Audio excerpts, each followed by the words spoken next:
C'est vrai que Yamisuke Hiro est un monstre. Et donc on pouvait en attendre de même pour Ishika Yami, bien entendu. Mais à ce point-là, sérieusement, à ce point-là, ça a fait beaucoup de bruit.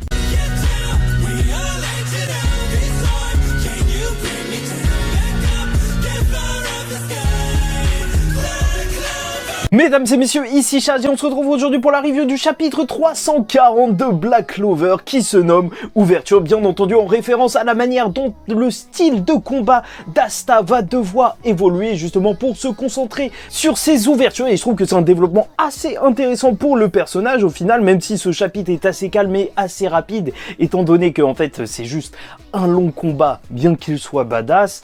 Alors en fait il y a quand même du sous-texte et tout, et justement on peut parler justement de ce changement de style de combat que je trouve assez intéressant, et bien entendu on va aussi essayer de répondre à la polémique de Ishika est-elle trop forte. Pour ça en plus on a quelques news à traiter, étant donné que si vous n'avez pas suivi la chaîne secondaire, alors déjà c'est pas bien, mais en plus bien entendu j'ai parlé du film Black Clover qui a été annoncé le 31 mars sur Netflix, et je vais vous raconter ça rapidement puisqu'on a eu le droit à une sorte de mini bande-annonce à laquelle j'ai réagi, et donc on apprend qu'il y aura le personnage de Conrad qui est l'ancien empereur mage, et que Julius en plus, d'après l'analyse d'image, possiblement on verrait le combat qu'il a rendu empereur mage, le combat face à cet ancien empereur mage. Ça a l'air juste incroyable. En plus il a une genre de magie de clé, et en plus tu vois une épée en diamant, on ne comprend absolument rien, mais ça a l'air épique. Encore beaucoup de mystères, et je vais essayer de trouver un moyen, il faut qu'on trouve un moyen le 31 mars de se coordonner pour faire énormément de bruit autour de ce film. Oui, je suis désolé, je fais de la propagande,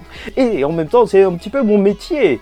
Oui, ou pas. Et aussi rapidement, on a aussi eu les résultats du sondage de popularité, le tout dernier, et donc sûrement que la semaine prochaine, on aura une magnifique page couleur pour justement annoncer les résultats. Mais en gros, Noël est arrivé première, et je trouve ça assez intéressant en fait, parce que très largement il est arrivé première, et même si en ce moment là on la voit pas trop parce que c'est normal, on est concentré sur l'entraînement d'Asta, c'est un personnage qui est quand même vraiment très intéressant. Au-delà du côté de Tsundere, il y a vraiment quelque chose avec elle, et je comprends pourquoi en fait beaucoup de personnes l'apprécient, et ça mériterait une vidéo en entière. T'inquiète pas, petit teasing, tu le sens, mais en vrai j'avais absolument rien préparé, donc je vais arrêter. Et donc après c'est Asta, Yami, Yuno, tu connais, et en cinquième t'as quand même Dante qui plaît beaucoup apparemment, et c'est vrai que c'est un plaisir en vrai de le retrouver à chaque fois pour qu'il se fasse défoncer par quelqu'un d'autre, et j'ai très hâte justement que Lucius le ramène à la vie.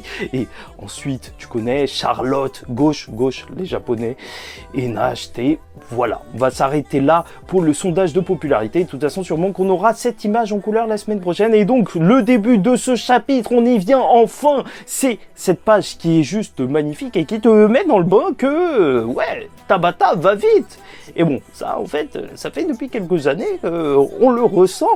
Et donc Asta, il a déjà commencé son entraînement, et même il a déjà utilisé plusieurs fois ce Zeten d'après la traduction officielle, donc cette capacité avec le ki. Tu vois qu'il a détruit plusieurs bambous, et tu sens vraiment qu'il y a un truc, hein. Déjà rien que voir Asta en kimono, déjà c'est plutôt badass, mais le voir comme ça en pose pour donner des coups de poing, ça fait du bien. Là tu sens que franchement c'est un truc à voir là. Asta au corps à corps, ça risque d'être magnifique. Et dès le début du chapitre, de toute façon, on te le dit, il faut que tu le gardes en tête. En fait, le Zeten, c'est une technique justement qui doit être utilisée surtout avec un timing. En fait, c'est ça qui va faire la puissance de cette capacité, où en fait, il faudra frapper au bon moment lorsqu'il y aura une ouverture.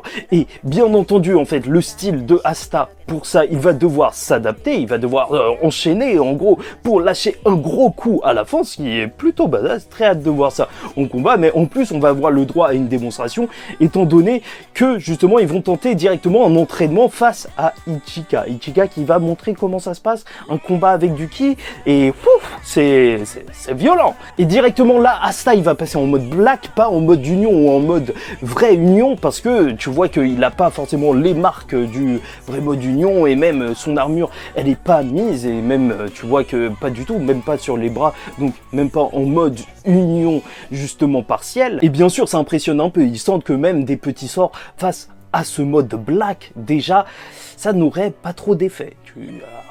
Asta il est impressionnant, hein, même quand il change de pays, c'est Asta.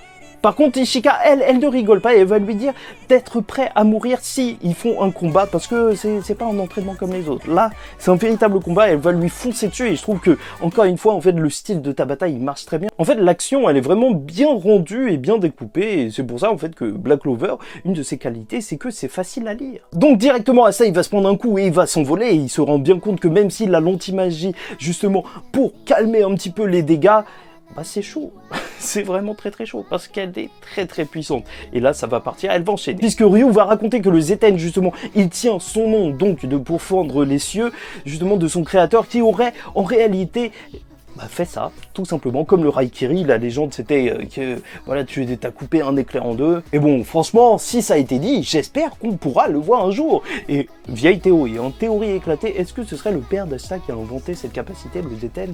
Oui, bien sûr, il aurait coupé le ciel en deux. Et vu que dans le one-shot de Black Clover, Asta, son nom de famille c'est Staria, donc étoile, alors, voilà, il a ouvert le ciel et son fils est descendu des étoiles. Ça n'a aucun sens. C'est complètement fou, ça n'a absolument aucun sens. Mais en pensant à ce truc de zinzin, je me suis fait la remarque que c'est vrai que c'est assez étrange qu'on connaisse toujours pas le nom de famille d'Asta alors qu'on a rencontré Lichita, donc on aurait pu l'apprendre à ce moment précis. Et ça pourrait être intéressant en fait. Et je me demande pourquoi Tabata nous cache ça. Est-ce que justement c'est une famille qu'on connaît déjà? Ou peut-être pas, mais voilà, il pourrait y avoir un truc, parce que c'est assez mystérieux en fait, à partir du moment où tu connais sa mère, bah, tu peux en théorie connaître son autre famille. Mais revenons-en au chapitre avec Ryu qui va analyser le combat, étant donné que voilà, bien entendu, en fait on nous a dit que ce n'était pas un combattant, et encore une fois, je ne le crois pas, mais voilà, au moins il explique bien, puisqu'il va nous dire que l'anti-magie est certes forte, mais dès que Asta justement se relâche, même juste un peu, alors son ouverture fait qu'on peut le battre, et c'est pour ça que Lucius aussi va rechercher ça. Donc tout l'enjeu aussi, c'est que Asta il s'imprègne justement de ce nouveau style de combat pour ne laisser absolument aucune ouverture, et même pour battre Lucius, justement, on t'explique que, étant donné qu'il a une magie juste énorme, alors le but, ce sera de le repousser, en fait, lui faire front, le repousser encore et encore, jusqu'à trouver une ouverture pour maximiser l'attaque. Oui, et le faire tomber violemment d'un coup sec. Et ça, c'est illustré par Ichika, parce qu'elle va te faire ça contre Asta.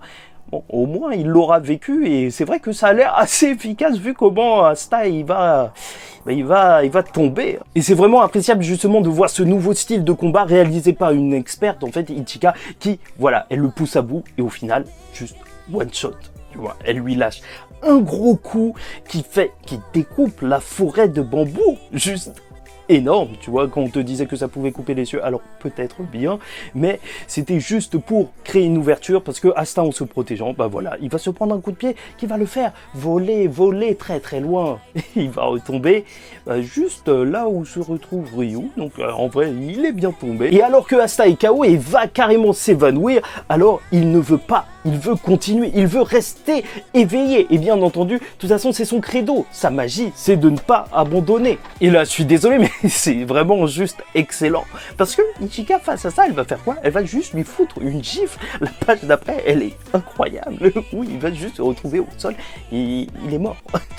Il va se prendre cette gifle, mais d'une violence. Et en vrai, on va pas se mentir, c'est assez drôle, ça fait plaisir de temps en temps de voir un héros qui arrête pas de dire qu'il va jamais abandonner, va se prendre une petite baffe comme ça, et qu'il aille dormir. Mais je vais y revenir parce que ça a peut-être plus de sens qu'un simple gag. Dans tous les cas, ce chapitre, il nous montre vraiment qu'il y a une piste d'amélioration pour Asta. Et comme Ryu le dira, en vrai, peu de personnes dans ce pays peuvent tenir un coup d'Ichika comme ça, comme Asta. Comme quoi, il a du potentiel, le petit. Et il peut aller très très loin. Donc en vrai, avant de passer à la polémique, c'est vrai que au-delà du fait que ce soit drôle, cette gifle, bah je me dis que c'est vrai que ça peut être un message, étant donné que c'est un petit peu en mode, bah calme-toi, ne fonce pas tout le temps. Alors que c'est vrai que c'est un petit peu la philosophie d'Asta de surpasser ses limites, d'exploser ses limites, de ne jamais abandonner. Et au final, là, on lui faut une gifle. Et peut-être que plus qu'une vanne, en fait, ce serait une leçon, parce que en fait, ça colle même très bien avec l'ensemble du chapitre, si tu y réfléchis bien.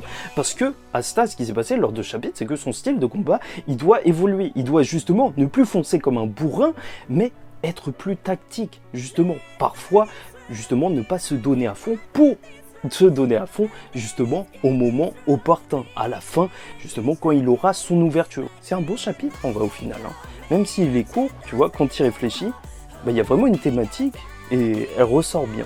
Après, je sais pas, peut-être que ça veut dire que Asta aussi, on peut plus compter sur les autres, et dans tous les cas, je trouve qu'il faut la rencontre Ichika Yami, parce que si elle aime pas les gens qui n'abandonnent pas comme ça, c'est Yami qui lui a appris à être comme ça. C'est Yami qui lui a dit de se relever alors qu'il était mort face à Dante.